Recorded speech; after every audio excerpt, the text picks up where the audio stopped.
گزارش رادیو فرانسوی اروپا یک درباره بخشنامه وزارت خارجه فرانسه درباره معلق کردن سفرهای دیپلماتیک به ایران. La matinale d'Europe 1. Nikos Aliagas.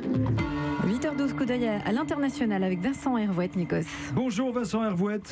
Bonjour Nikos. Ce matin, on part en Iran, ou plutôt l'inverse. On n'y va plus. Le Quai d'Orsay déconseille à ses fonctionnaires d'y mettre les pieds car ils y seraient en danger. رادیو فرانسوی اروپا یک در اخبار روز 6 شهریور در گزارشی پیرامون بخشنامه وزارت خارجه فرانسه گفت وزارت خارجه فرانسه به کارکنان خود توصیه کرد که به ایران نروند چون در معرض تهدید خواهند بود.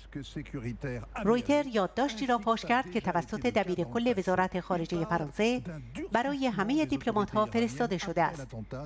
او به آنها دستور می‌دهد که با توجه به تهدیدات امنیتی واقعی همچنان که در گذشته وجود داشته است دیگر پای خود را در ایران نگذارند.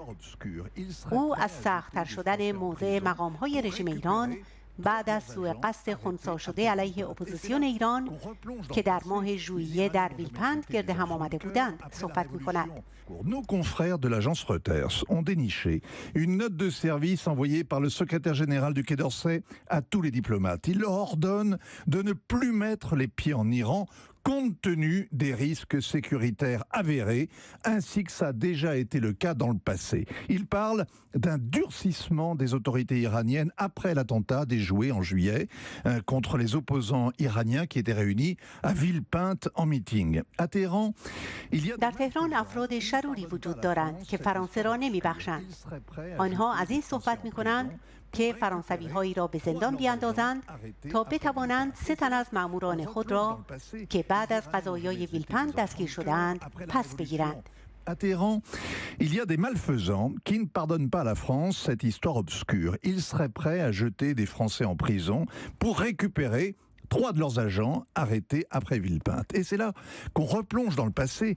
رادیو اروپا یک سپس با یادآوری بازخواهی تروریستی رژیم آخوندی می‌افزاید در گذشته رژیم ایران یک جنگ پنهان را با فرانسه به پیش می‌برد همراه با گروگان‌هایی در بیروت و سوء قصدهایی در پاریس و امروز دوباره این رژیم در بنبست و در معرض خطر است و حاضر است به هر کاری دست بزند. Avec des otages à Beyrouth, des attentats à Paris et aujourd'hui, eh bien le régime est de nouveau dos au mur, en danger, prêt à tout